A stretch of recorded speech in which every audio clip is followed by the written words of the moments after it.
Sherina dan Saddam membangunkan jiwa bocah dalam diri yang lama terlelap. Petualangan Sherina 2 berhasil menjadi film yang mengajak generasi milenial bernostalgia bersama.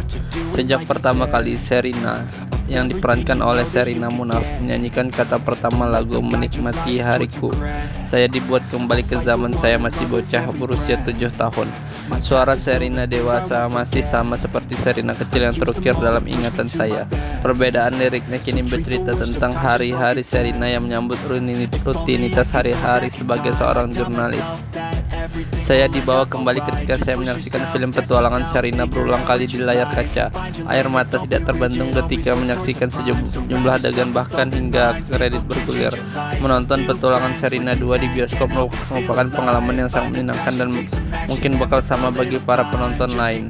Kita diajak terharu karena menyaksikan teman-teman masa kecil kita telah tumbuh dewasa, ikut tertawa dengan lelucon-lelucon sepanjang film, terkejut dengan Easter eggs yang bertebaran sepanjang film, hingga merasakan kehangatan kisah persahabatan Sherina dan Saddam. Tentu film ini tidak hanya bisa dinikmati para milenial, tapi juga bagi anak-anak generasi masa kini. Ini menjadi film yang tepat bagi para milenial yang telah dewasa mengajak buah hati mereka ke bioskop. Mungkin petualangan Sherina 2 menjadi pengalaman mereka pertama kali menonton film di bioskop, seperti ketika kita untuk film pertamanya. Petualangan Sherina 2 juga memiliki potensi menjadi budaya pop baru bagi generasi masa kini. Seperti saat kita meniru apapun yang dilakukan Sherina dulu, membawa bekal berisi coklat hingga memakai plester biar bisa dikira jagoan. Plot cerita sequelnya tetap setia dengan film pertamanya untuk mengangkat isu lingkungan.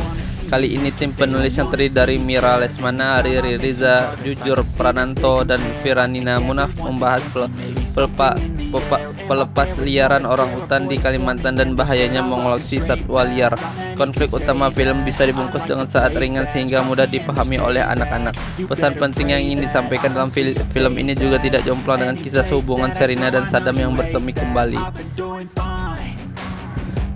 2 jempol layaknya diberikan kepada Derby Romero yang akhirnya menyanyikan sendiri sejumlah lagu dalam petualangan Sherina 2. Karena kita kehilangan kesempatan mendengar vokal asli Derby, film pertama ini sebenarnya diisi oleh Rado Purba. Terlihat juga bagaimana petualangan Sherina 2 ini menghormati film pertamanya. Banyak sekali unsur yang menggema dari film pertamanya, seperti karakter dan musiknya.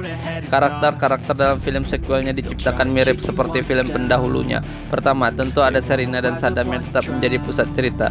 Kemudian ada cecunguk penculik yang dulu dipimpin Butet Kartarasjasa, yang kini komplotan pencuri dipimpin oleh Randi Danista dan Kelly Tandiono. Juga ada bos-bos besar di balik misi penculikan pencurian itu. Dulu diperankan oleh Jaduk Ferianto, Henidar Amro, yang kini dimainkan oleh Isyana Syarasvati dan Chandra Satria. Begitu pula dengan musik yang menemani sepanjang film.